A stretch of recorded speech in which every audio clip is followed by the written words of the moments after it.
یہ جلسہ ہمارا، یہ دن برکتوں کے۔ جماعت احمدیہ کا 27واں جلسہ سالانہ 26 تا 29 دسمبر 1921 عیسوی بمقام صحن مسجد نور میں منعقد ہوا، جس کی حاضری 7192 تھی۔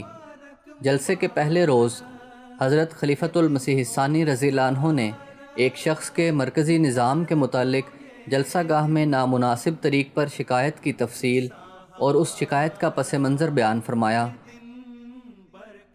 اس سال بٹالے سے مہمانوں کو لانے کے لیے یکوں اور تانگوں کے علاوہ موٹر لاری بھی چلی۔ جلسے کے چاروں روز منارۃ المسیح کے چاروں کونوں پر گیس کے 4 لیمپس سے روشنی کی گئی، جو ساری رات جلتے رہے اور جن کی روشنی دور دور تک پہنچتی تھی۔